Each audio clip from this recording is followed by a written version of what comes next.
Hey tribe, welcome back. In this video, this is actually going to be a two-part video, and we're really going to go into really how to dwell therein and living the end. They kind of both mean the same thing, but Neville Goddard explained it the same way. But sometimes you hear him say living in the end, sometimes you hear him say dwell therein. So in part one here, I love how Neville Goddard opens it up. I love his introduction into dwell therein from the law and the promise. So we're just going to cover one page out of the law of a promise in this introduction here. And then part two is actually a separate video that I did maybe a year and a half ago, and it's called How to Dwell Therein. And it's such a very, very awesome video. It's from the law and the promise again, but Neville Goddard gives an awesome example. And it's a real example in a life of a couple that studied personally with Neville Goddard. And they basically lived in the end, dwelled therein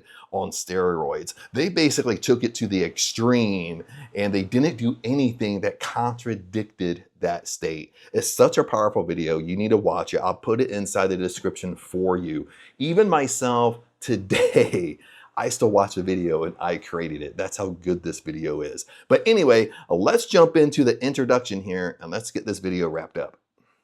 Okay, let me put on my handy dandy glasses here. And like I said, this is chapter 2, and this is out of the Law and the Promise by Neville Goddard. Chapter 2 is called Dwell Therein. And we're only covering the first page because Neville Goddard really opens it up nicely. And I love how he explains the introduction to this. So let me get the highlighter going and let's begin, baby. My God, I heard this day that none does build a stately habitation, but he that means to dwell therein.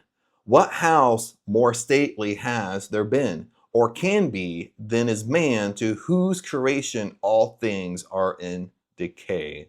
And this is by a quote by George Herbert. I wish it were true of man's noble dreams, but unfortunately, perpetual construction, deferred occupancy, is the common fault of man. So what does Neville Goddard means by this? Now remember, Neville Goddard kind of taught, especially in his books, he really wrote a little bit confusing. He wrote very, very sophisticated. So let's kind of tear this apart very quickly.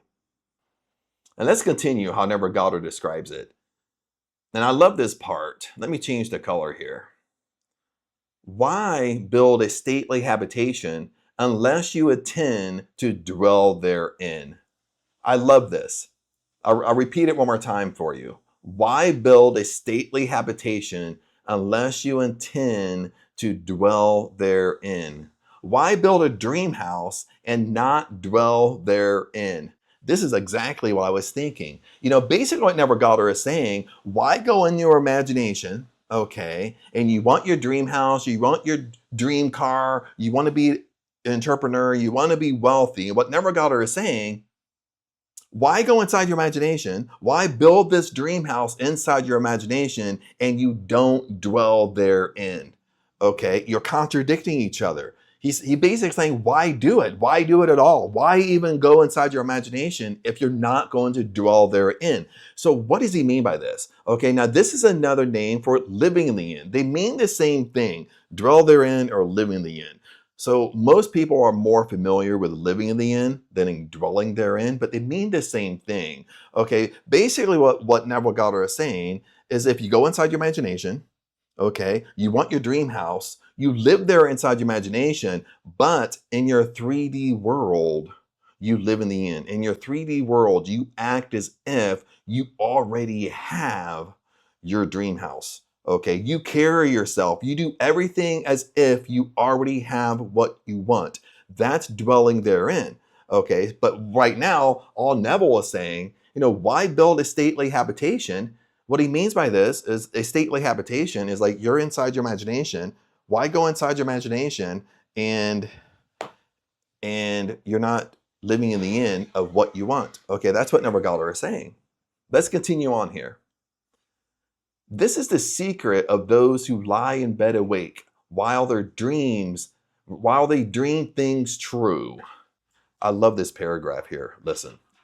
This is a secret of those who lie in bed awake while they dream things true. They know how to live in their dream until, in fact, they do just that. Isn't that amazing? He's kind of meaning when you go to bed at night, you're going inside your imagination, and inside your imagination, you build up this imaginal scene of how you would actually live if you're living your dream life. How would you actually live if you had what you want, you had your intention? Okay, that's what Neville Goddard is saying.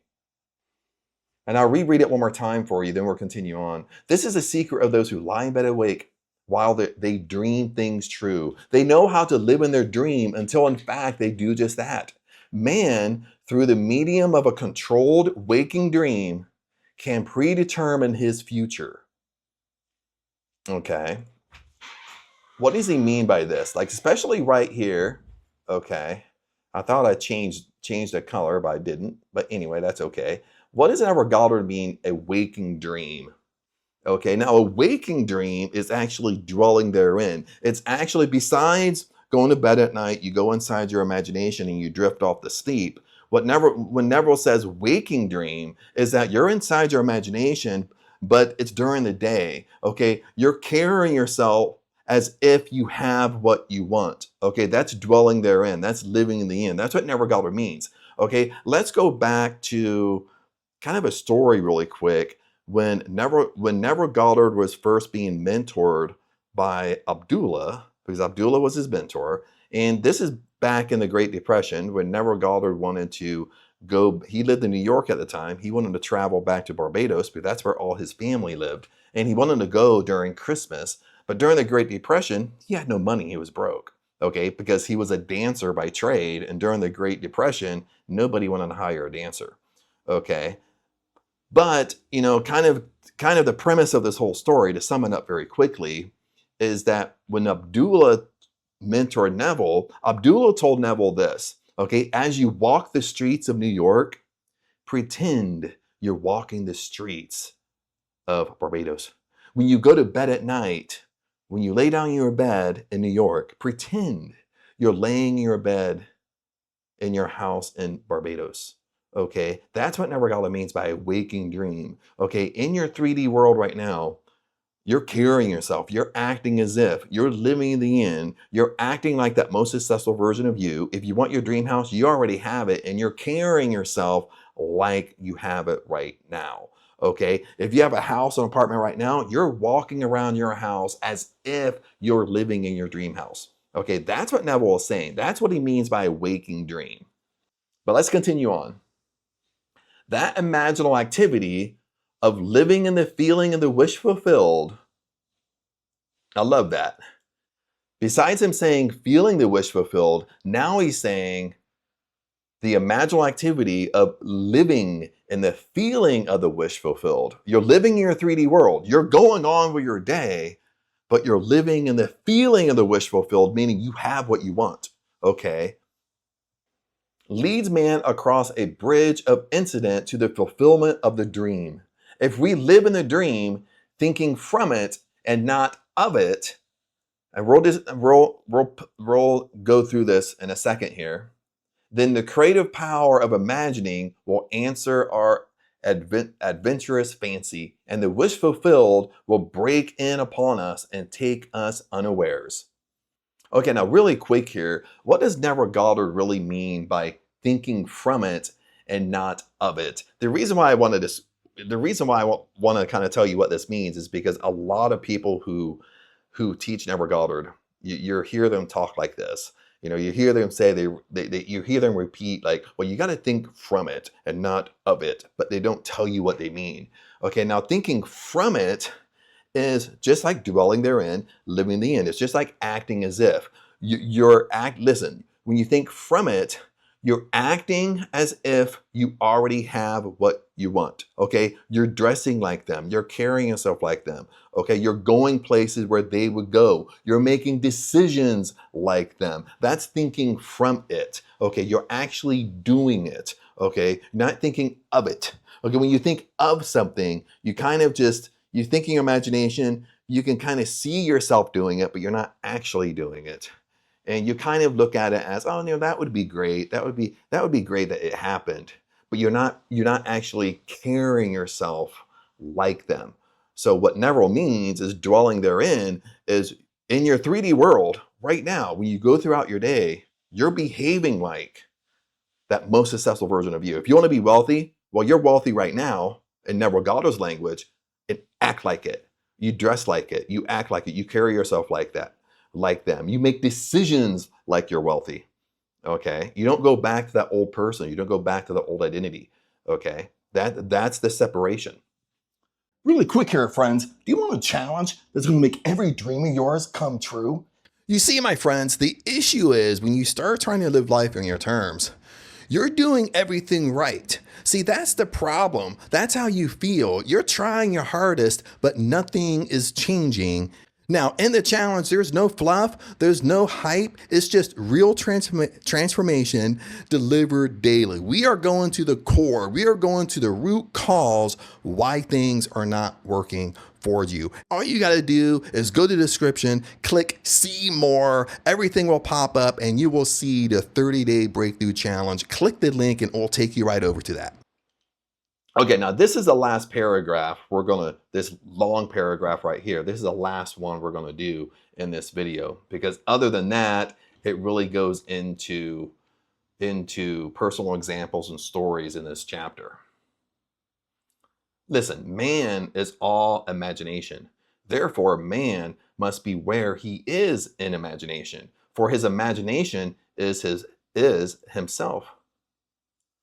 To realize that imagination is not something tied to the senses or enclosed within the spatial boundary of his body is most important. Although man moves about in space by movement of his physical body, he need not be so restricted. He can move by a change in what he's aware of. However, the real scene of which sight rests, man can gaze on one never before witnessed. He can always remove the mountain if it upsets his concept of what life ought to be. I love that when Neville said this right here, because that's why I really want to share this one page, because Neville kind of brought up he explains it kind of really good, but he brings up different examples and he says things so powerful for us to walk away with, for us to kind of chew on it a little bit. Listen to this and apply this to your life, okay? When he says he's talking about man. You can put you into this, okay? Listen, you can always remove the mountain if it upsets your concept of what life ought to be for you, okay? What's a mountain? Okay, the reason why he's saying a mountain, a mountain is something just huge in your life that you don't like, that's going on. It's so big, you think it stops you. You think it stops you from having what you want. You think it stops you from having your dream life. Okay, that's why the Bible says the same thing, but in a different way, of course. Like if you have faith as the size of the mustard seed, you can say to that mountain, move, and it has to move. Move from here to there, and it has to listen to you. Okay, just by your faith, just by your belief in yourself. Okay, that's why Neville Goddard said this, is, listen, you can always remove the mountain if it upsets your concept, your intention, what you want, of what you want in life. Okay, basically you're saying, if you don't like something, what's going on in your life right now, you can change it right now. You can remove it out of it. How do you remove it again? You remove it by imagination creates reality. What's the law of assumption really quick? The law of assumption is whatever you assume to be true has to be shown to you in reality. So you assume, you go inside your imagination and you assume what you want. You assume the exact life you want to live and you build it in your imagination. And since we're talking about dwelling therein, living in the inn, okay, it's basically twofold. You're inside your imagination. Sometimes you're drifting off to sleep to it, but we're talking about your 3D world right now. We're talking about what are you doing in your waking hours. And what Neville is saying is when you're inside your imagination, okay, you carry yourself like that person you want to be. You already have everything you want. You already have that dream house. So act like it. What would you be doing? How would you be carrying yourself? Okay, you're not listening to this. If you want your dream house, you have your dream house right now. You're not waking up looking for your dream house because you already have it. You're contradicting that state. Do you understand what I'm saying? Okay, you're not waking up looking for a real estate person if you already have your dream house. You're not doing those things. Okay, so you got to design it exactly what you would be doing. Okay, you're the architect of your life, baby. Okay, you're the designer of your life. So you can design your life every which way you want. Okay, that's the power that you have. Let's continue on. This ability to mentally move from things as they are to things as they ought to be is one of the most important discoveries that man can make. Let me highlight that. As I might come back and talk about it. Listen, it reveals man as a center of imagining with powers of intervention, which enable him to alter the course of observed events, moving from success to success through a series of mental transformations of nature, of others, and himself. Let me repeat what's in green really fast. Listen, and we're kind of wrap this baby up. This ability to mentally move from things as they are to things as they ought to be is one of the most important discoveries that man can make. Listen, it's one of the most important discoveries you can make, meaning that if you don't like what's going on in your life, you have power to change it. Okay, how do you change it again?